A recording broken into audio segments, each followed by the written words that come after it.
intambara ikomeye yo kurwanya ikibi iri bugufi kugera kw'iherezo, abatarakomera ngo bakenyere kigabo. Na wasalimu tena katika jina la Yesu. Waramukiza nanone mu izina rya Yesu. Jina langu ninaitwa Erasto. Amazina yeye nayo nanje ni Johnson Baraka. Ni mwenyeji kutoka katika nchi ya Burundi. Ngabambarizwa muri Goma. Nashukuru sana Mungu kutufikisha hapa. Turashimana kubwitugejeje aha. Na tumemaliza siku kidogo hapa katika mji wa Goma. Tumaze n'iminsi mike ahangaha muri umudugudu wa Goma. Tukishirikiana na wenzetu katika imani, dufatanyije na bene data twizera kimwe kwa ajili ya kutoa mwaliko kwa mkutano huu. Ubw'amararika yaragendereye guterana mukuri igiterane cy'uyu munsi. Tuliwapenda sana watu wa Goma. Twarabishimiye cyane abantu baha muri Goma. Na leo tumezidi kuwapenda sana. Nanone turabishimiye cyane biruseho. Kwa sababu hawakutudanganya. Uko mutatubeshe. Kwa sababu walisema tutakuja kama mkutano. Baravuze bati bazaza muri aya materaniro. Tena wametimiza ahadi. Uyu munsi banarabishikije. Mungu awabariki sana. Imani bahire cyane. Tunakwenda kujifunza. Tugiye kwiga. Kichwa cha somo kinaitwa sheria na neema. Ni jambo litubwira ngo amategeko n'ubuntu. Kama ilivyoandikwa kwenye invitation. Huko byanditswe ku gikaratasi cha invitation. Inafuatana jinsi utaratibu ulivyo. Bikurikiranye nkuko gahundiri. Tuombe. Dusenge. Tunakushukuru Baba yetu mwenye upendo mwingi. Turagushimye Mana yacu gira urukundo rwinshi. Asante kwa kutufikisha hapa salama, jina lako litukuzwe. Ushimwe kwa tugeje amahoro, izina ryawe rihabwe wadogo tunaomba rehema zako zitakatufunike. Abakuru n'abato turasanga ubuntu bwawe budutwikire. Wagonjwa uwaponye. Abarwayi ubavure. Magonjwa ya kimwili na ya kiroho pia. Uburwayi bw'umubiri n'ubw'imyuka. Wote wenye mahitaji mbalimbali wakapate jibu kutoka kwako. Abafite amakena atandukanye babone ibisubizo bituruka iwawe. Na mimi ninayekwenda kutoa somo hili, natwe tugiye kuvuga iri jambo pamoja na mwenzangu, utuwezeshe Baba. Natwe udufashe. Kwa sababu hatuna nguvu yoyote. Ko tudafite imbaraga. Tuwezeshwe na wewe kwa kila jambo. Na udushoboze kuri buri jambo. Tunaomba kupitia jina la Mwokozi wetu Yesu. Tubisabye mu izina rya Yesu. Amina. Basi somo letu hilo ikigwa cyacu noneho tunalianza rasmi. Turaritangiye ubu ngubu. Katika somo hili muri iki cyigisho tutaangalia kwamba sheria ya Mungu iko namna gani. Turareba niba amategeko y'Imana ameze ate. Je, ipo?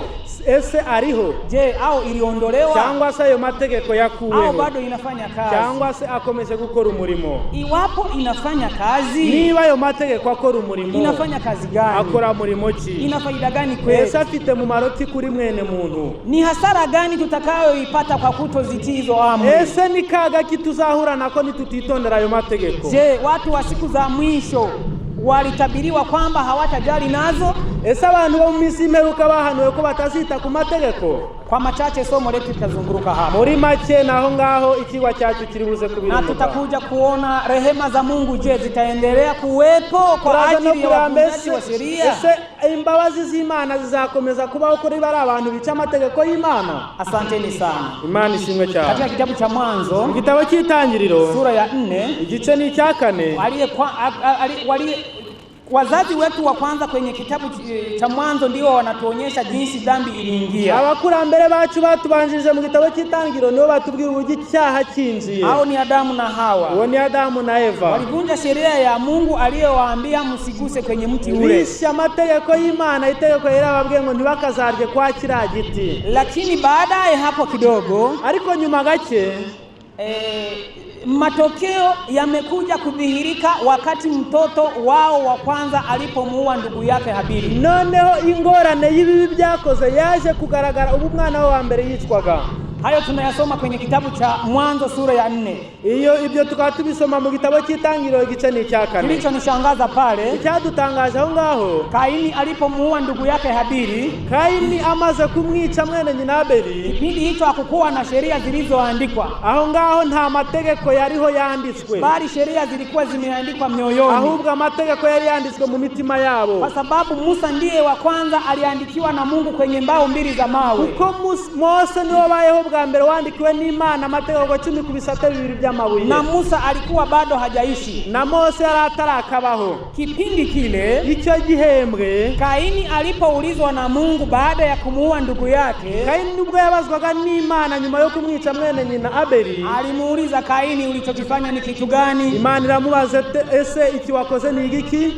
Mdogo wako yuko wapi? Murumuna wawe ari he? Akajibu kwamba mimi sio mchungaji wako. Aramusubiza ati nge sindi umurinzi. Tena usoni pake alikuwa na hasira, ndetse mu maso yararakaye, alikuwa na huzuni, yari afite umubabaro. Dhambi ilikuwa inamsuta, icyaha cyari kimurimo kimusogota. Kwa nini dhambi ilikuwa inamsuta? Kuki icyaha cyamusongaga. Kwa nini aliogopa? Kuki yagize ubwoba. Na wakati hakuna sheria yenye imeandikiwa ameivunja, kandi nta mategeko yakandikwa ngo bigaragare ko yishe itegeko ryanditswe. Ilikuwepo lakini ilikuwa imeandikwa moyoni. Ayo mategeko yariho ariko yanditswe mu mitima. Ndio maana aliogopa. Niyo mpamvu yaje kugira ubwoba bila mtu yeyote kumshitaki. Nta umureze n'umwe. Baadaye nyuma Mungu alimwambia, Imana iramubwira iti, damu ya ndugu yako inanililia katika ardhi. Amaraso ya murumuna wawe ararira ku isi. Hukumu ikaanza pale. Urubanza rutangiriraho. Akaambiwa matatizo atakayoyapata juu ya ile kosa yake. Abwirwa ingorane azahura nazo kubw'icyaha amaze gukora. Nadhani hapa tunafuatana vizuri. Aha turajyanirana. Tukisonga mbele kidogo, nitwegera imbere gake, tunaingia katika kitabu cha Mwanzo. Turinjira mu gitabo cy'Itangiriro. Ni sura ya 39. Ni igice cya 39. Ukianzia mstari wa 7, mutangira nuhera ku murongo wa 7 na kushuka kwenye mstari wa 12, ukamanuka ku murongo wa 12. Tunamuona Yusufu. Turahasanga Yosefu, Mwisraeli, Umwisraeli ambaye aliuzishwa na ndugu zake kwenda kule Misri. Waje kugurishwa na bene nyina mu Egiputa. Akaishi nchi ya ugenini. Maze aza kuba mu gihugu cy'abanyamahanga. Lakini akaendelea kumcha Mungu. Ariko akomeza kwizera Imana. Baada ya siku kidogo, nyuma y'iminsi mike, mke wa mfalme akatamani kuzini na Yusufu. Umugore w'umwami yifuza kuryamana na Yosefu. Mfalme huyo alikuwa anaitwa Farao. Uwo mwami yitwaga Farao. Katika ile mistari, muri iyo mirongo, panatuonyesha kwamba hatwereka ko Yusufu alikataa. Yosefu yaranze. Alikataa kabisa. Yaranze. Niwakumbusheni kwamba bibutse ko kipindi kile sheria haikuwepo yenye kuandikiwa. Muri icyo gihe nta mategeko yanditswe yariho, lakini zilikuwa moyoni. Ariko yari mu mitima. Alipokataa akakimbia. Ubwo yangaga yarirutse. Akakataa kufanya dhambi ya uzinzi. Yanga gukora icyo cyaha cy'ubusambanyi. Kwa mtazamo mwingine alikatala kuvunja amri ya 7. Mu bundi buryo yari yanze kwica itegeko rya 7. Tukiingia katika maandiko, binjiye mu byanditswe byera, karne kwa karne zilipita. Ikinyejana ku kindi byagiye bitambuka. Watu wakishika sheria iliyoandikwa moyoni. Abantu bagenda bubahiriza amategeko yanditswe mu mitima. Lakini uasi ukaanza. Ariko icyaha kiratangira. Kwenye Mwanzo sura ya 6, mu gitabo cy'Itangiriro igice ni cya 6, Mungu alionyesha kwamba Mungu hataendelea kushindana na watu wenye mwili na damu na nyama. Imana yavuze ubwo kitazakomeza gukirana n'abantu n'imitima yameze nk'iya kinyamaswa. Kwa sababu maovu kuongezeka, kuko ubugome bugenda bwiyongera,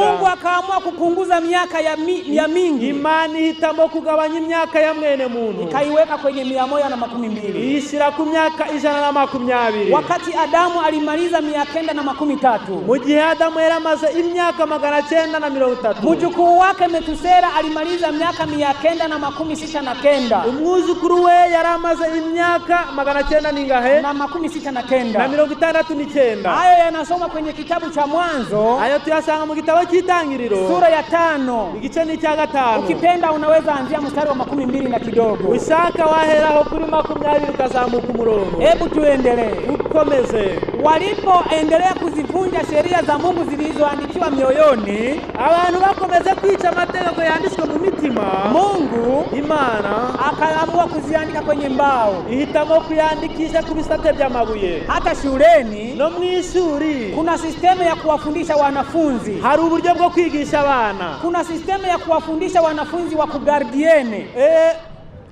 Shule ya gardiene.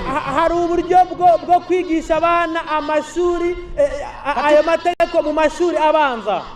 Katika shule za duniani, mu mashuri y'isi zipo shule zinazoitwa gardiene. Ni mu mashuri y'isi ayo ngayo. Zipo shule darasa la kwanza. Hari icyiciro cya mbere amashuri abanza. Kwenye darasa la kwanza ndipo wanawafundisha watoto mahesabu. Mwishuri rya mbere ribanza niho bigisha abana imibare. Akisema moja, babigisha eti rimwe, wanaleta na lijio wanaliweka pale. Bakazana nibuye bakarishira. Akisema 5 kujumulisha 5, bakabwira 5 kuongezaho 5 zinakuwa 10. Iraba 10. Ne tubitoe mu teori tubitie mu pratique. None bakabwira ngo tubivane mu mvugo tubishire mu bikorwa. Wanachukua majiwe 5 pale, bagafata mabuye 5 na majiwe mengine 5 pale, bagafata ndi mabuye 5 bakiyajumulisha na kuwa 10. None bakayakusanya bakabihuza. Bakiingia kwenye hesabu ya kutoa, bagiye none mu gukuramo, wanamwambia mtoto tosha 3. Bakakubwira ati kuramwa amabuye 3. Kwa hiyo 10 kutosha 3 zinabaki zingapi? None se nibakuramo mu 10 nibakuramwa amabuye 3 harasigara ngahe? Kwa sababu mtoto anaviona, kumwana bireba, anahesabu vile vilivyobaki anabikutana ni 7. Akabara bira byasigaye agasanga umubare wabyo ni 7. Binaingia mu pratique. None akabishira mu bikorwa. Hicho ndicho Mungu alichokifanya kipindi cha Musa. Uko niko Imana yabigenje mwa kila gihembwe cya Mose. Alitoa zile sheria ndani ya myoyo, yafasha ara amategeko yakura mu mitima y'abantu, akaziandika kwenye mawe, none hayashira ku mabuye, yandika ku mabuye, ili watu wazione na macho, kugira ngo abantu none babashe kuyareba n'amaso yabo, ili angalau wasizivunje, kugira ngo batabasha kuyicara amategeko. Hiyo imeandikiwa kwenye kitabu cha Mwanzo sura ya 12 ukianzia pale mwanzo. Ibyo byanditswe mu gitabo cy'Itangiriro igice cya 20. Mungu mwenyewe ndiye aliandika. Imana yo bwayo niyo yanditse ara amategeko. Lakini waliendelea kuzivunja. Ariko bakomeza kwica ayo mategeko. Na Mungu akamwambia atakayezivunja atapata shida. Imana yamubwira ati uzayica azabona ibibazo. Baadaye akasema, nyuma arongera arabwira ati muziandike kwenye mbao za milango. Ni mubyandike ayo mategeko imbere y'imiryango yanyu. Kwenye vizingiti vya milango. Muyandike ku miryango yanyu. Muziandike kwenye mavazi. Muyandike ku myambaro yanyu. Wafundishe watoto mkiwa ndani. Muyigisha abana banyu muyarimo. Wazishike mukichwa. Bayafate mu mitwe. Lakini watu wengine wakaendelea kuziasi na wengine kuzishika. Ariko abandi bakomeza kwica ayo mategeko. Kama ilivyo leo, wengine wanazishika, wengine wanaziasi. Uko biri no kuri ubu bamwe barayemera bakayakurikiza bakayitondera abandi bakayica. Mungu alipoona hivyo, Imana ibonye uko, naomba mwenzangu anisomee Yeremia jinsi Mungu alisema. Yeremia Imana yaje kuvuga ngo iki mu gitabo sura cya ya 31 igice ni cya 31 mstari wa 31 umurongo ni wa 31. Ese banditse ngo iki? Turasoma mu izina rya Yesu. Uwiteka aravuga ati, dore iminsi izaza nzasezerana isezerano rishya n'inzu ya Isirayeli n'inzu ya Yuda, bidakurikije isezerano nasezeranye na ba sekuruza ku munsi nabafataga ukuboko nkabakura mu gihugu cya Egiputa. Rya sezerano ryanjye bararyishe, nubwo nari umugabo wabo wabirongoreye niko Uwiteka avuga. 33. Ariko isezerano nzasezerana n'inzu ya Isirayeli hanyuma y'iyo minsi ngiri, niko Uwiteka avuga ngo, nzashyira amategeko yanjye mu nda yabo kandi mu mitima yabo niho nzayandika, nza Imana yabo nabo bazaba ubwoko bwanjye. Ubarikiwe mpendwa. Anasema ya kwamba Mungu ataziandika tena sheria zake ndani ya mioyo yetu. Aravuga ati Imana izongera yandika ayo mategeko mu mitima yabo. Kwa sasa hivi kuri ubu hiyo ahadi imetimilika. Iryo sezerano ryarashitse. Amri za Mungu ziko moyoni. Ayo mategeko y'Imana ari mu mitima. Japo tunazisoma mu Biblia, ibona nubwo tuyasoma muri Biblia, leo hata kama mtu anakosea, kuri ubu nubwo umuntu yakwica amategeko, mwenyewe anasikia dhamiri inamgonga, umutima nama yumva umukozeho. Hata mtoto akimpiga mwingine, nubwo umwana yakubita undi, roho itamsuta kwamba ameharibu, umutima we umwumvisha ko akoze icyaha. Ukimwibia mtu pale dukani, nuwiba umuntu mwiduka, ukimwambia bei isiyo halali, numubwira igiciro kitari cyo, ukimpotosha, numuyobya, ukimgusa mfukoni kuchomoa simu yake, numukora mu mufuko kiba telefone, lazima ngoma itagonga moyoni. Hari ikintu kiri bukore ku mutima wawe. Ukimisemea mtu bongo, numubeshera mugenzi wawe, ukiiba, ukikosea kosa lolote, niwibuga kora icyaha icyari cyo cyose, ukimkandamiza mwenzio, numuhemukira mugenzi wawe, lazima ngoma itagonga moyoni. Hari ingoma iri bugukore ku mutima. Ni sheria ya Mungu inakwambia umekosea, nenda ukatubu. Aho ni itegeko ry'Imana rigukozeho rikubwira ati genda wihane. Sheria ya Mungu yenyewe haiwezi kukusamehe makosa. Itegeko ry'Imana ry'ubwaje nijyakubabarira ibyaha, lakini ni kioo cha kukuonyesha jinsi umekosea. Ahubwo ni kiyo ni indorerwamo kikwereka ko ukoze amafuti. Unapogundua kwamba umekosea, umaze kubona ko ukamenya ko wakosheje, unatafuta mtu wa kukusamehe sasa. Ugushaka kukubabarira. Naye si mwingine ni Yesu. Nta wundi ni Yesu Kristo. Ndiye anayebeba dhambi zetu. Uwo ni we ufata ibyaha byacu. Tusome Warumi sura ya 3. Turasoma mu gitabo cy'Abaroma igice ni cya 3. Mstari wa 12. Umurongo ni wa 20. Hapo inatuonyesha jinsi sheria ya Mungu ni kioo. Igitabo ni cy'Abaroma umurongo igice ni cya 3. Umurongo ni wa 23. Kusema kama sheria ya Mungu imetoka, usisubutu kusema hivyo. Turasoma mu izina rya Yesu Abaroma 3 umurongo ni wa 23. Kuko bose bakoze ibyaha ntibashikira ubwiza bw'Imana, ahubwo batsindishirizwa n'ubuntu bwayo ibahereye ubusa. Mstari wa 12 hebu nimeanza kwa 25. Ku murongo 20 baranditse ngo kuko imbere yayo ari nta muntu uzatsindishirizwa n'imirimo itegetswe n'amategeko. Hakuna mtu atakayehesabiwa haki kwa kazi zinazoamriwa na sheria. Kuko amategeko ari yamenyekanisha kwa sababu sheria ndiyo inayotufanya tujue dhambi. Bwana Yesu asifiwe. Amina. Hii sheria ya Mungu ikiwepo itatuonyesha makosa. Haya mategeko y'Imana nabaho azatwereka ibyaha. Na tutakapokuwa tumeyaona yale makosa, nitumara kubona ibyo bicumuro, tunaokolewa na neema ya Kristo. Dukizwa n'ubuntu bwa Kristo. Hiyo imeandikwa kwenye Warumi 3 mstari wa 22. Byanditswe mu Warumi igice ni cya 3 murongo wa 20. Neema ya Kristo inatuokoa baada ya kuona kwamba tumezama kwenye makosa, tukionyeshwa na sheria ya Mungu. Ubuntu bw'Imana buradukiza iyo tumaze kwerekwa n'amategeko ko twakosheje, ko twafuditse. Nitatoa maelezo vizuri hapa kwa sababu igitegerezo kuko ndio kwenye engine, ndio kwenye moteri ya somo letu. Aha nijyo pfundo ry'ikigwa cyacu. Hata marais wengi wanatoaga msamaha. Ndetse n'abaperezida b'ibihugu benshi batanga imbabazi kwa wafungwa ku ngororwa. Wanasema hivi, barakavuga bati wafungwa wote ambao walikuwa wamehukumiwa tunawaasha huru.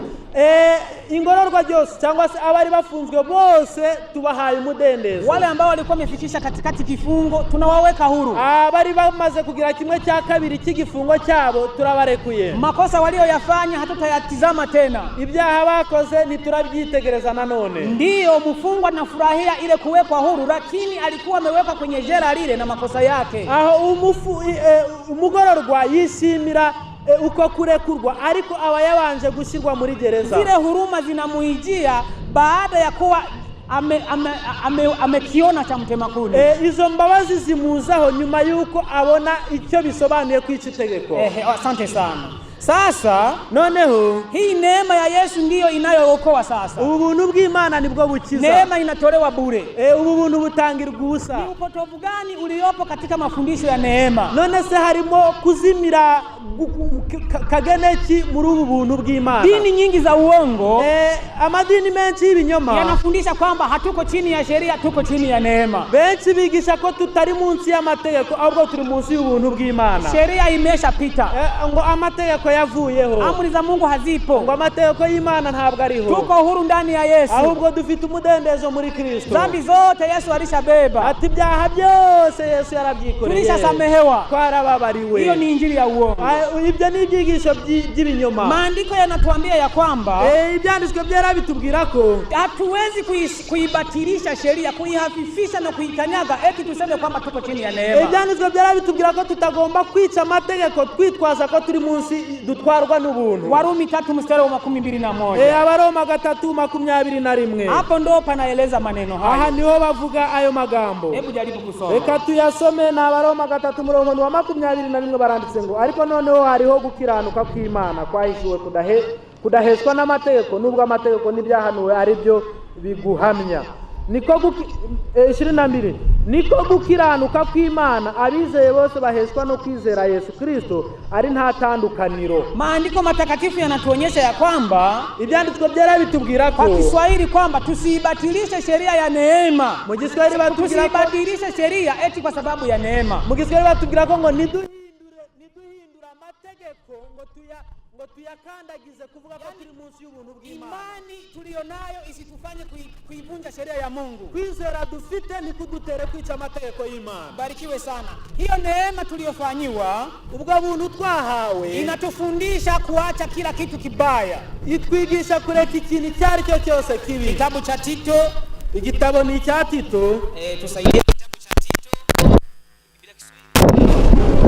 Kitabu cha Tito sura ya 2. Igitabo ni cya Tito igice ni cya 2.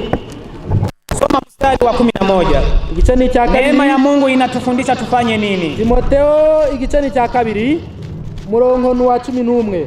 Kuko ubuntu bw'Imana buzanira abantu bose agakiza. Neema ya Mungu ilishadhihirika inayoletea watu wote wokovu. Utwigisha kureka kutubaha Imana n'irari ry'ibyisi. Inatuzuia inatufanya tumtii Mungu na kutojali mambo ya dunia. Ukatwigisha kujya twirinda. Inatufundisha kujilinda, dukiranuka, tuwe na haki, kubaha Imana mu gihe cha Mungu kwa wakati wa leo. Asante sana. Kumbe neema ya Mungu, none ubuntu bw'Imana inatufundisha tumtii Mungu, butwigisha kubaha Imana, tuwe wenye haki, tuba abakiranuka, tuache kila dhambi, tureke icyaha icyo ari cyo cyose, kwa sababu kuko hapo ndipo tutakuwa tumetembea vizuri. Aho ndo tuzaba tugiye mu murongo mwiza. Kwa hiyo tukisema kwamba sheria ya Mungu haipo, aho ntituvuga ko amategeko y'Imana atabaho, tutakuwa tumejiletea shida kubwa sana. Tuzaba twizana ingorane zikomeye. Hii neema ya Mungu haituruhusu kwenda tunavyotaka. Ubuntu bw'Imana ntibutwemerera kugenda uko twishakiye, bali inatulinda tutembee kwenye kuta za sheria za Mungu. Ahubwo batubwira ko tugendera hagati y'amategeko y'Imana. Hebu tusome kitabu kimoja hapa. Turasoma igitabo kimwe ahangaha. Kinaitwa Pambano Kuu, kurasa wa 555, kurasa wa Kiswahili. Intambara ikomeye mu Kiswahili ni urupapuro rwa 555. Lakini wenye lugha zingine wataangalia chapitre ya 36. Abandi barareba ikigwa cha 36. Panasomeka hivi. Haranditse ngo wale wanaowafundisha watu kupuuza amri za Mungu, abigisha abantu ngo ntibite ku mategeko y'Imana, wanapanda uasi na kuvuna uasi. Abo baba babiba ubugome kandi basarura ubugome. Sheria za Mungu zikiondolewa, amategeko y'Imana nakurwaho, mwanadamu watadharauliwa kabisa. Mwene muntu azasuzugurwa na kupuuzwa, azasuzugurwa, kwa sababu Mungu anakataza matendo ya udanganyifu. Kuko Imana ibuza ibikorwa by'ubuyobe, kutamani, kwifuza, uongo, ibinyoma, uzinzi, gusambana, kuvunja sabato na kadhalika. Nibindi. Hapa panaonyesha ya kwamba watu watakaposema kwamba sheria za Mungu hazipo, basi hayo mambo yote watu watayaharibu wanavyotaka. Ibi bigaragara ko abantu nibigisha ko amategeko y'Imana atabaho, abantu bazica ya mategeko uko bishakiye. Panaendelea kusema hivi. Bakomeje bavuga bati matokeo ya kuondoa sheria hizi, ingaruka yo gukuraho aya mategeko, yatakuwa ambayo hayajawahi kutarajia. Bizaba ibitarigeze biteganywa na rimwe bitekerezwa. Kama amri hizi zisingewaunganisha, aya mategeko aya atabahuza, mtu yeyote angeogopa nini kutenda dhambi? Ese ni buri muntu ninde wakagombye gutinya gukora icyaha? Mali zisingeweza kuwa katika salama tena. Ibyacu cyangwa se imitungo yacu ntiyakagombye kuba mu mutekano. Watu watachukua mali za majirani kwa nguvu. Abantu bazafata imitungo ya bagenzi babo ku mbaraga, kwa sababu wanasema sheria za Mungu zimetoka. Kuko bavuga ko amategeko y'Imana yavuyeho. Kwa hiyo akiiba hutamwambia usiibe. Ubwo niyiba ntabwo uzamubwira ngo ntaki. Akizini hutamwambia usizini. Nasambana ntuzamubwira ngo ntagasa. Hapa panasema na mtu mwenye nguvu nyingi atakuwa tajiri mkubwa. Abakavuga ko noneho n'abari bafite imbaraga nyinshi nibo bazabakire bo hejuru. Maisha yenyewe hayataheshimiwa. Ubuzima bwo bwonyine ntibuzubahika. Kiapo cha ndoa hakitadumu kuwa kitakatifu. Isezerano ry'abashakanye ntabwo rizongera gufatwa nk'iryera. Mwenye nguvu akipenda atamchukua mke wa jirani yake kwa nguvu. Ufite imbaraga nashaka azafata umugore wa mugenzi we ku mbaraga, kwa sababu sheria za Mungu hazitakuwa. Kwa mategeko y'Imana azabatakiriho. Watoto watawati wazazi wao. Abana ntibazubaha ababyeyi babo. Amri ya 5 na ya 4 zitaondolewa. Itegeko rya 5 n'irya 4 bizakurwaho. Ulimwengu wa kistaarabu, isi igezweho, ungekuwa kundi kubwa la wanyang'anyi na wauaji. Izaba itsinda ry'abantu bicana n'abambura. Na amani na utulivu na furaha vitatolewa duniani. Amahoro n'umutekano bizakurwa ku isi. Ukisubutu kusema kwamba sheria ya Mungu haipo, nuzagerageza kuvuga ko amategeko y'Imana atariho, ina maana kwamba unafungua mlango wa haya yote yenye tumesoma hapa. Kigaragara nuko uzabukinguye umuryango kuri ibi byose dusomya hapa. Bwana Yesu atuhurumie sana. Imana tubabarire cyane. Sheria ya Mungu ipo na inaongoza. Amategeko y'Imana ariho kandi arayobora. Lakini vile vile kwa wale watakao iharifu, neema ya Yesu ipo inatega mikono. Kuri babandi bazayica amaboko y'ubuntu bw'Imana aracyatezwe. Wakikiri dhambi zao kama tunavyosoma kwenye waraka wa Yohana nibihana ibyaha byabo nk'uko tubisoma mu rwandiko rwa Yohana, anasema kwamba yeye ni mwaminifu atazisamehe dhambi zote. ati we nuwera azababarira ibyaha byose. Bwana tuhurumie sana. Imana tubabarire cyane. Hebu tuendelee mbele. Dukomeze. Katika siku hizi za mwisho, muri misi yacu heruka, ilitabiriwa kwamba watu hawatazijali sheria za Mungu. Yahanuwe ko abantu batazita ku mategeko y'Imana. Ndio maana dunia ina machafuko mengi. Niyo mpamvu isi iri mu kaga gakomeye. Pamoja na kuwa tumekabiliwa na mafundisho ya uongo, kuba duhanganya n'inyigisho z'ibinyoma zinazopotesha amri za Mungu, ikaba bigwanya amategeko y'Imana, tunakabiliana tena na maovu ambayo yametokea kwa sababu ya watu wasiozijali amri za Mungu. Duhanganya noneho n'ingorane zituruka ku bantu batita ku mategeko y'Imana. Niyo mpamvu katika kitabu kimoja hapa, mu gitabo kimwe ahangaha kinaitwa Timotheo, ni igitabo cyitwa Timotheo sura ya kwanza, sura ya 3 mstari wa kwanza. Timotheo wangapi? Wa pili. Timotheo ya kabiri igice ni cya kangahe? Sura ya 3 mstari wa kwanza. Igice ni cya gatatu murongo wa gatatu. Timotheo ya kabiri turasoma mu izina rya Yesu. Mumenye uko mu isi imeruka hazaba ibihe birusha. Subiri, siku za mwisho kutakuwa na nyakati za shida. Kabiri, kuko abantu bazaba bikunda. Watu watakuwa wanajipenda nafsi, bakunda impia, wakipenda fedha, birarira. Subiri kidogo tuende pole pole. Hizi ni siku za mwisho zilizotabiriwa kwa sababu ya watu kutozijali sheria za Mungu. Itawafanya watuweke katika siku za hatari. Iyi ni misi ya nyuma yahanuwe, ubwo abantu bazaba batita ku mategeko bizadutera twinjira mu misi tugoye. Anasema watu watakuwa kujipenda wenyewe. Abantu bazaba bikunda. Siku hizi kuna kujipenda. Muri ibi bihe hariho kwikunda. Wanaivunja amri inayosema kwamba mpende jirani yako kama nafsi yako. Bica itegeko rivuga ngo ukunde mugenzi wawe nkuko wikunda. Lakini watu wanajipenda. Ariko abantu barikunda. Wapo wengine wanafundisha wasiwajali maskini. Hari abandi babwiriza bakigisha ariko ntibita ku bakene. Watu wanajipenda siku hizi. Abantu barikunda muri ibi bihe. Mtu anaamuka na simika dini. Umuntu agahaguruka gahanga idini rye. Anawaambia watu tunaenda mbinguni. Akababwira ati tuje mwijuru. Lakini shabaha yake sio kupeleka mbinguni. Ariko umugambi wose ukubajana mwijuru. Bali ni kutafuta faida ili ajinufaishe na familia yake. Shaka inyungu kugira ngo yikungahaze we n'umuryango we. Ndio maana dini zimekuwa za mingi. Niyo mpamvu insengero zibaye nyinshi. Ndio maana Yeremia ametuambia 6 mstari wa 16 inasema. Niyo mpamvu Yeremia 6 batubwiye ngo simameni katika njia mkaulize. Nimuhagarare mu nzira nyabagendwa mubaririze. Usikurupuke na kwenda ovyo. Nimuze ngo mugende mu gikundi mu gihiriri. Bali ukaulize njia unayoifuata. Ahubwo mubaze inzira. Kwa sababu zipo njia za kupotosha. Kuko hari inzira ziyobya. Kitabu kinaendelea kusema. Byanditswe bikomeje kutubwira ngo watakuwa kujipenda. Hazaba abantu bikunda. Upendo wa wengi utapoa ni unabii. Abantu urukundo rwa benshi ruzakonja n'ubuhanuzi. Ni watu hawapendani. Abantu ntibagikundana. Matajiri hawapendi maskini. Abakire ntibakunda abakene. Hata maskini hawapendi matajiri. N'abakene ntibakunda abakire.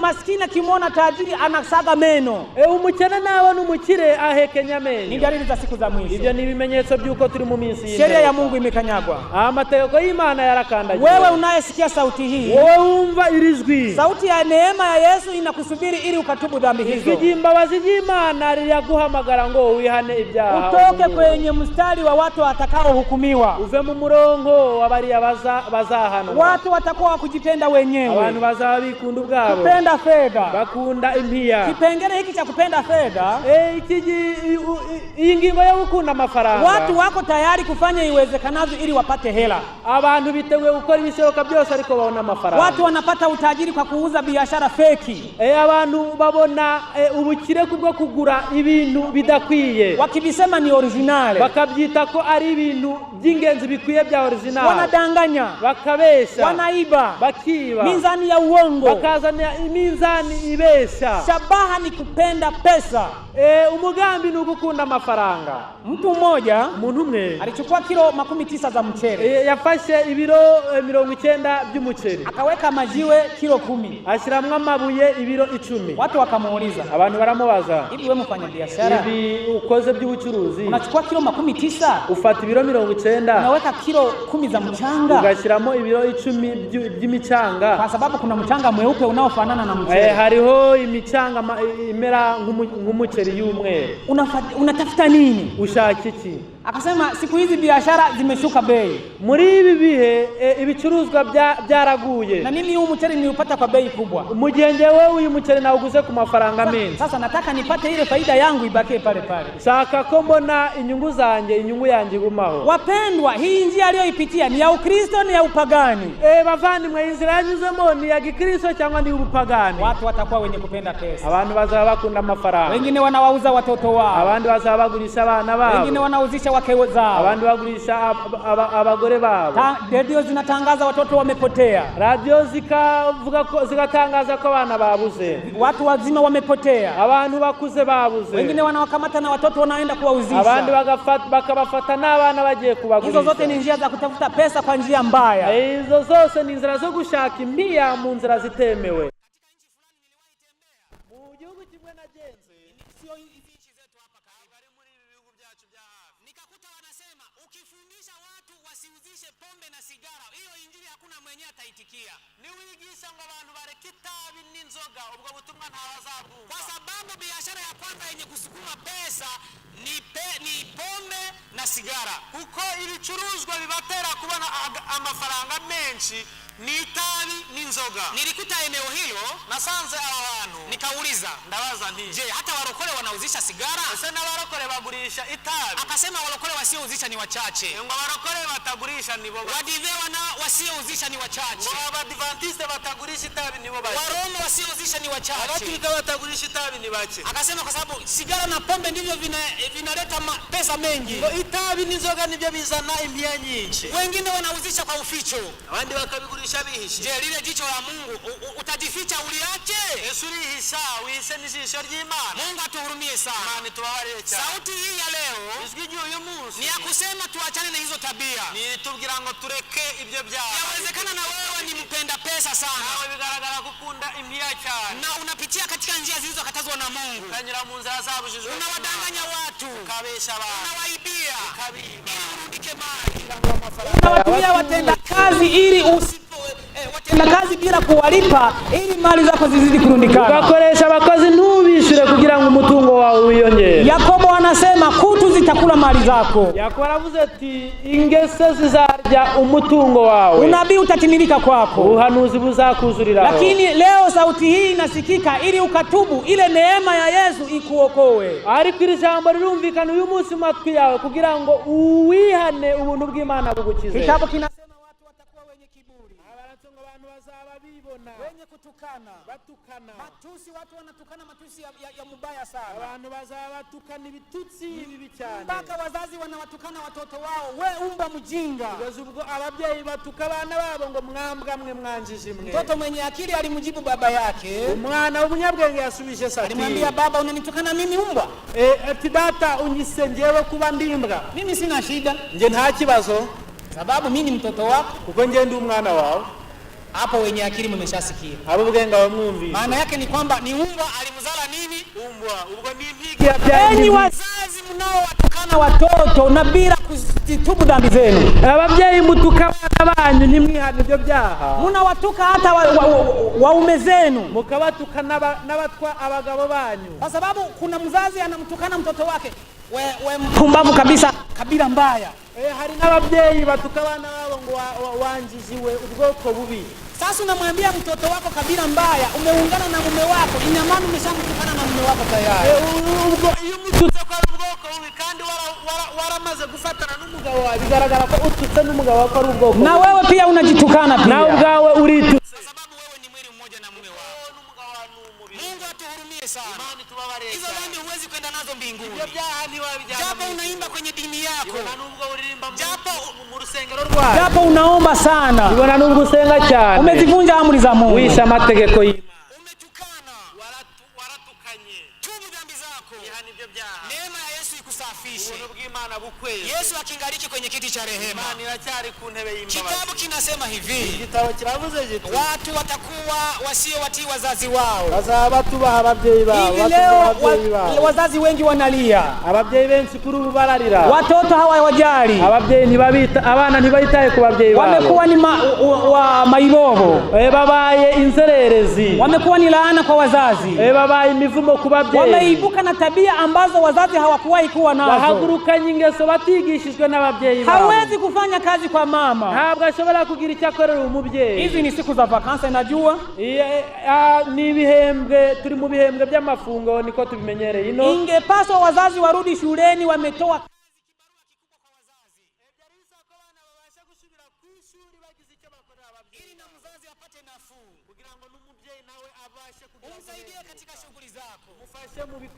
lakini kwa sababu unabii mbaya wa Timotheo umetimilika, ubuhanuzi bubi bwa Timotheo bwasohoye, mtoto akitoka shuleni ndo atasema nimepata fursa ya kuzurura.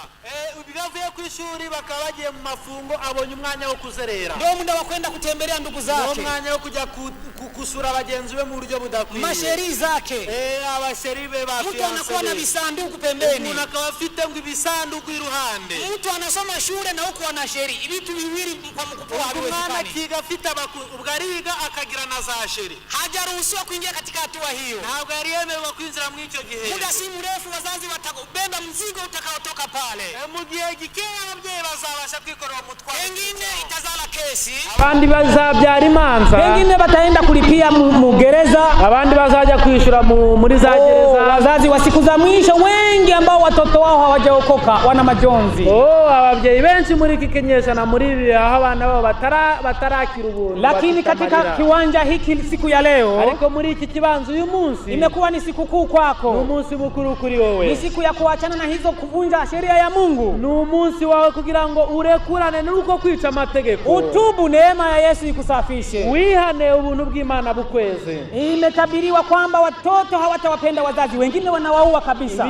Byahanuwe ko abana batazakunda ababyeyi babo, byarahanuwe. Lakini nipate kuambia wapendwa, ariko reka mbabwire, kama kuna mtu wa kwanza wa kumheshimu ni mzazi. Niba hari umuntu wa mbere wakagombye kubahana umubyeyi wawe, hata kama ana pengo, meno hayatimii, nubwo amenyo yaba yaravuyemo, hata kama miguru imepinda, nubwo amaguru yaba yarahengamye, hata kama kichwa kimeshaanza kuleta mumvi, ibona nubwo umutwe wawe umaze kugira imisatsi y'umweru, mheshimu, huyo ni mzazi. Mwubahe, uwo ni umubyeyi. Mtoto anasumbua, umwana aragora, anamaliza siku 218 ndani ya tumbo, amara iminsi 280 mu nda, baadaye anamubeba kwenye mgongo zaidi ya mwaka mzima, nyuma akamuheka ku mugongo igihe kirenga umwaka, anakojoa, akamwihagarikaho, anakunya kwa mgongo, akanywa ari ku mugongo, ananyamba kwa mgongo, akituma ku mugongo.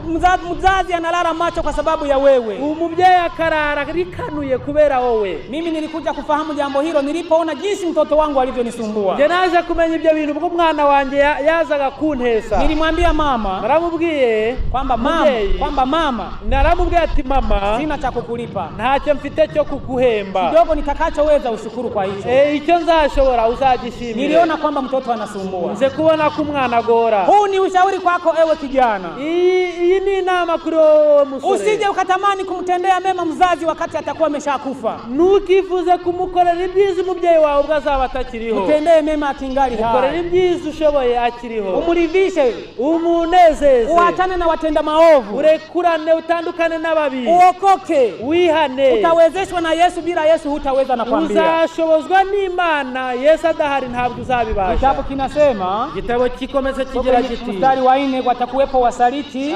bazagambana, wasiopenda mema. Nimeruka pale juu, wasiopenda mema, abadakunda ibyiza. Watu wa siku hizi hawapendi mema, badakunda ibyiza. Mungu anatuambia katika uvaaji na unywaji na ulaji tupende vitu vyema vya kutuletea afya njema. Imana iratubwiye ngo mu myambarire, mu byo turya, mu byo tunywa dukora ibyiza, lakini watu hawapendi mema. Ariko abantu ntibashaka ibyiza. Watu wanasubutu kuvala uchi, abantu bagahangara bakambara ubusa, wanavala nguo vifupi, bakambara ingutiya ngufi, zingine zinakuwa kama mabendera yanapepea, abandi bameze nka za drapo zihuwa n'umuyaga, nywele wanaziharibu, imisatsi bakazizambya, hizi kope wanavinyoa, ibitsike bakabikuraho, yani wanajiharibu kabisa, barizambya, masikio wanatoboa, amatwi bakayatobora. Juzi tulikutana na musika mmoja, ejobundi twahuye n'umukobwa, ameyatoboa lakini akapata shida, yatoboye amatwi ariko agira ingorane, hapa palioza sana, ahaje kubora, tukamhurumia sana, tumugirira impuhwe cyane, tukamwambia yewe musika, turamubwira ati kwa nini ulitoboa masikio? Kuki wahisemo gutobora amatwi? Akasema nilidhani ndio stile, nibwiye ko ari ibyo bigezweho. Akasema lakini najutia sana, ariko kuri ubu ndicuza. Yeye alifikiri litagenda sawa na wengine, we yibwiye ko bizaba nk'abandi. Mimi nawaza kilichomfanya aoze masikio, icyamuteye kubora amatwi sikumwambia, ila niliona kwamba tafadhali sio katika nchi yenu hapa, ni nchi nyingine. Ntabwo ari hano, ntabwo ari hano. Ndio maana nalisema kwa uhuru, hamtaenda kumwambia. Niyo mpamvu bivuga n'ubwige ko mutajya kumwambia. Tulifikiri kwamba ni kwa sababu alikuwa anajua ukweli na kupotoka kuacha ukweli na kuingia katika makosa. Twibwiye ko twategereje ko ari uko yarazi ukuri, nyuma akava mu kuri akajya mu bibi. Tulimshauri, twamugira inama. Mungu ni mwenye upendo, Imana ni nyarukundo. Akakiri kosa lake, akalitubu kosa lake. Niwihana ibyaha byawe, alilitubu, arabyihana. Kwa kweli Mungu alimsamehe, Imana iramubabarira. Ila alikuwa amefika mbali, ariko yarageza habi. Usige vitu vya watu vya bapagani, ntukigane iby'abanyamahanga bapagani. Wewe ukishajua ukweli, Mungu hatakuhurumia. Numara kumenya ukuri, Imana ntizigera kubabarira. Mungu atakuletea matokeo, Imana izakuzanira ingaruka. Kwa hiyo watu watakuwa hawapendi mema. Abantu bazaba badakunda ibyiza. Chakula kipo Mungu alichokiumba tukile tupate afya njema. Hari ibiryo Imana yadushiriyeho ngo abantu babije bagira ubuzima. Na maji safi kwa ajili ya kukizi kiu zetu. Tuzanira n'amazi meza kugira ngo tumare inyota. Lakini wanadamu hawataki. Ariko abantu ntibashaka. Kwa sababu hawapendi mema. Kuko badashaka ibyiza. Mtu anakula pilipili, umuntu akarya urusenda, anakula madawa ya kulevya, umuntu akarya imiti isindisha, anakunywa pombe, akanywa ibisindisha, huku anaacha kula. Hata ukimwelekeza ili uweze kupona magonjwa hayo uliyoyapata kwa njia hiyo, nubwo wamuyobora ukamubwira ngo kugira ngo ukire izi ndwara watejwe n'ibi bintu, chukua kitunguu cha onyo, ufate igitunguru gitukura cha onyo, kamulie juu citron, ushiremo citron, taweka na asali kijiko kimoja, ushiremo ubuki kijiko kimwe, taweka na uwile d'olive kidogo, ushiremo amavuta ya elayo make kijiko kimoja, kijiko kimwe. Anakwambia, arakubwira ati ili vitu haviko vitamu, ati ibi bintu nibiryoshye, lakini anakula pilipili, ariko akarya urusenda. Hawapendi mema. Nibashaka ibyiza. Mimi nataka upende mema. Ndashaka Ibyo ni vyema. Ibyo bintu ni byiza. Bitakusaidia. Bizagufasha. Tengeneza utaratibu wa kura. Yobora, gira ubugorozi mu kurya.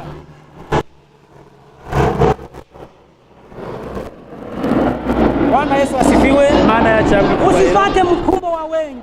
Wikurikira ibyo abantu bararikiye. Bali tumia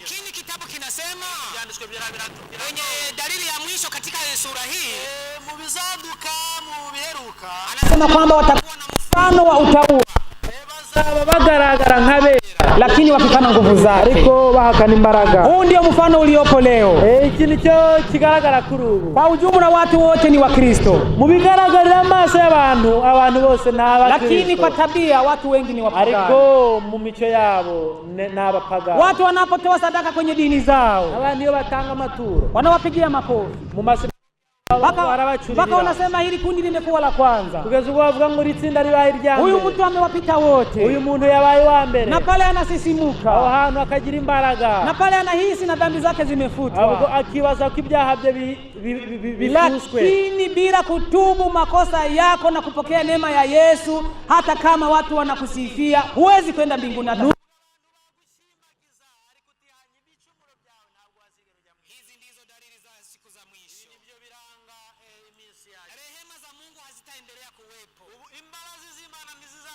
Katika kitabu cha Petro wa pili, ndipo panatuambia kwamba watu wengi wanauliza kwamba iko wapi ahadi ya kuja kwake. Baratoyete ese ikimenyetso cyo kuza kwe kirihe?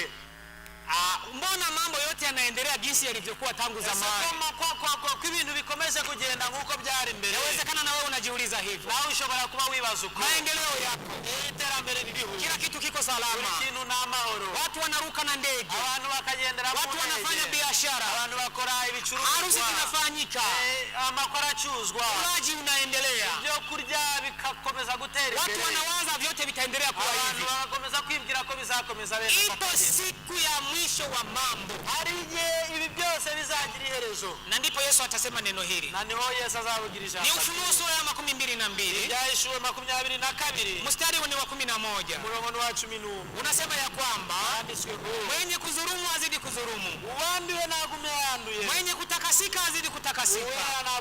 kwa maana wakati ukaribu. uko umunsi. Hili ni neno atakalolisema Yesu wakati atainuka kwenye kiti cha rehema. Ni jambo Yesu azavuga ubwo azavuye ku ntebe y'imbabazi. Na rehema hizo zitakuisha muda ambao hatujui. Izi mbabazi zizashira mu gihe tutazi. Hebu tujaribu kusoma kwenye kitabu cha matukio ya siku za mwisho, tujaribu kuangalia dalili. Ibyaduka byo minsi imeruka tureba ibizabaho. Ni kitabu hicho ukurasa wa 210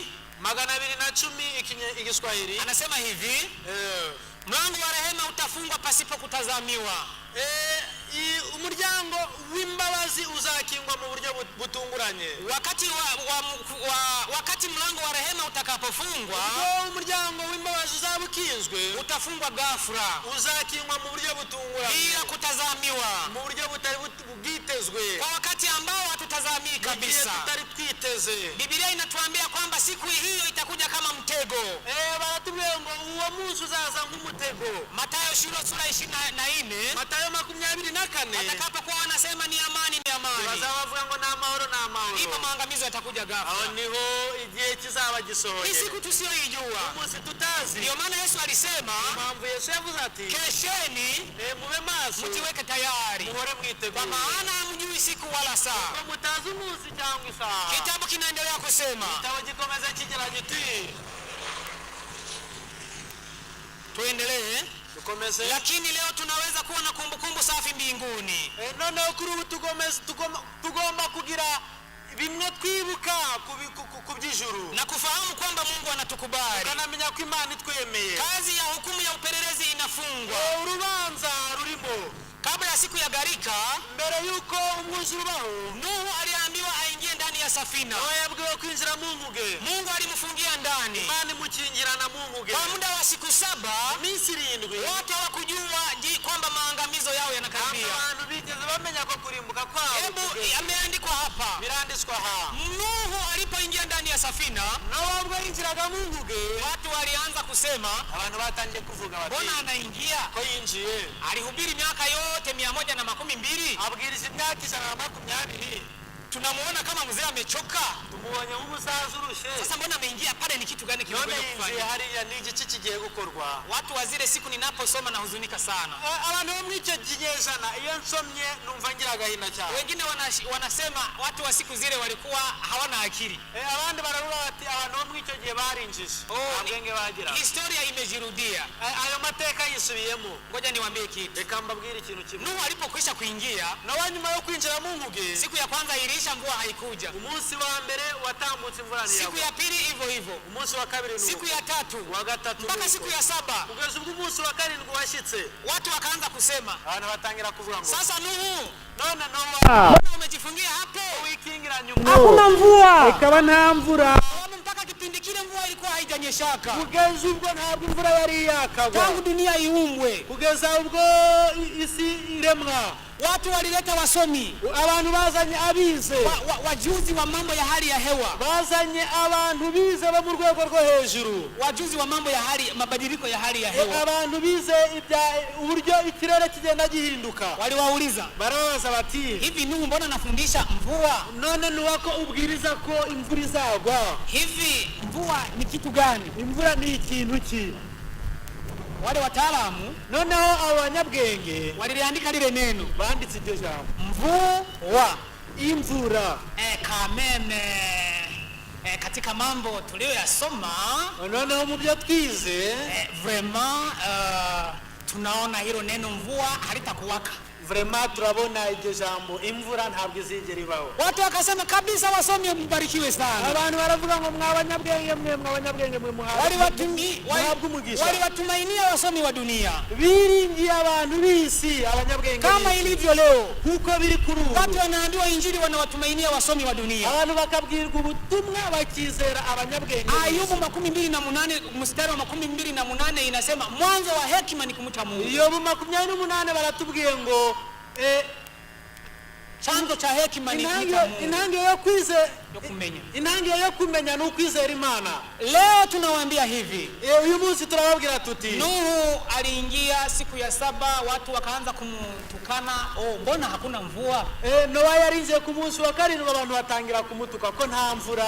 Lakini siku ya 8, ariko ku munsi wa munane mawingu yalikuja, haje ibicu ikafunika angani, biratwikira, manyunyu ya mvua yakaanza dondoka, noneho ibitonyanga bitangira kuza, watu wakakimbia, abantu bariruka, kupiga hodi kwenye mlango, batangira gukubita ku muryango. Nuhu akasema mimi sikufunga, ni Mungu. Arabwira ati sinje wakinze, ni Imana yakinze, siwezi fungua. ntabwo nakingura. Watu walilia, abantu bararize. Nuhu binamu yetu, Nowa mubyara wacu, Nuhu mjomba wetu, Nowa muyomba wacu, Nuhu mtu wetu, Nowa muntu wacu, tufungulie tunakufa. Tukingurire turapfuye. Lakini hakukuwa na mtu wa kufungua. Ariko nta muntu wari uhari ngo abashe. Hali kadhalika siku ya leo niko bikomeje no muri watu wanadharau injili, abantu basuzuguru uamsho na matengenezo vimewekwa mbele yao, ubugorozi nivugurura bishizwe imbere yao, lakini unaendelea kukanyaga sheria ya Mungu, ariko ukomeje kukandagira amategeko y'Imana. Unaungana na wanaosema kama imeshabadilishwa. Wewe wifatanyije n'abavuga ko byamaze guhinduka. Hii sauti haitaendelea milele, ntibizakomeza iteka ryose. Inafaa utubu, neema ya Yesu ikufunike, bigusaba kwihana maze ubuntu bw'Imana na ukubaliwe katika vitabu vya mbinguni. wakirwe mu bitabo byo mwijuru. Ni dalili gani itaonyesha kwamba neema ya Mungu imefungwa? Ni bimenyetso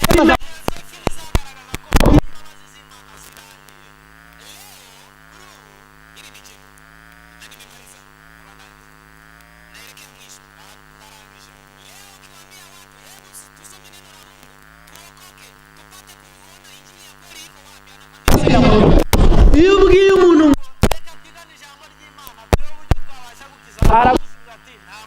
karibu kwenye mkutano, tutakuwa na vitu vizuri, tutakusaidia kimoyo na kimwili, utapata faida nyingi. Endeleeni na injili yenu, mimi niko busy, sina muda. dufite amateraniro hasi ibintu byinshi byiza, ibintu by'ingenzi akavuga ati nimukomeze mu buzima bwanyu.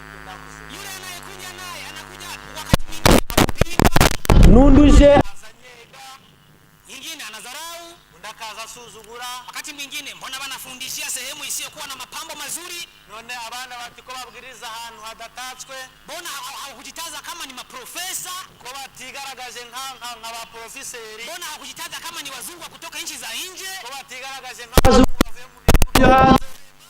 hapa ni watu wenye biragaragara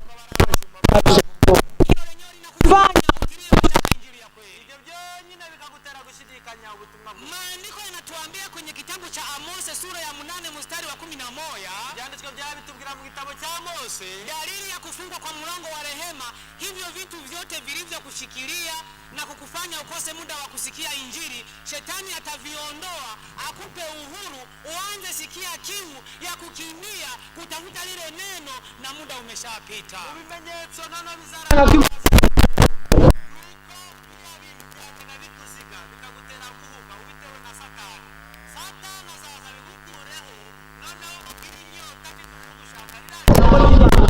Mbona jinsi shetani alivyokujana, arareba uburyo Satani imefungwa, yazamenya ko imbabazi atawatilia watu wawe na kiu ya kutafuta neno. azarekura abantu bagire inyota yo gushakisha. Mimi binafsi ninajiombea, njye ubwanjye ndisabira, na wewe ninakuombea, nawe ndagusabira. tutumie muda, maana Yesu akingali kukiti cha rehema. Dukoresha uyu mwanya kuko Kristo akiri ku ntebe y'imbabazi, ili tusije tukatimilikiwa na unabii ule mubaya, tuzuzurirwaho n'ubwo buhanuzi bubi wa kumtafuta na wakati haonekani, wo kuzabasha gushaka Uwiteka atakibonwa. Mungu atusaidie, Imana idufashe, rehema za Mungu zitufunike, imbabazi z'Imana zidutwikire, baada ya sisi kukiri na kutubu, nyuma yuko twebwe twatuye tukihana jinsi tumekosea kwenye amri zake, ko twaje kwica amategeko y'Imana, na atuvike vazi la haki yake, maze atwambike imbaraga umwambaro wo gukiranuka. Ndivyo ninavyokuombea wewe mgeni, ubwo niko ngusabira mushitsi wacu, wewe mwenyeji, weho mugorozi, ndugu, weho muvandimwe, dada, mushiki wacu, na baba, mugabo, na mama, nawe mubyeyi. Mungu atuwezeshe katika jina la Yesu. Intambara ikomeye yo kurwanya ikibi iri bugufi kugera kw'iherezo, abatarakomera ngo bakenyere kigabo, n'ukuri iyi si igiye kubamira. Nimwihana ibyaha mutumire umukiza, dore ibyanditswe bigiye guhinyurwa. Twebwe kwirengagiza Imana, twebwe kwirengagiza ukuri, twebwe kwirengagiza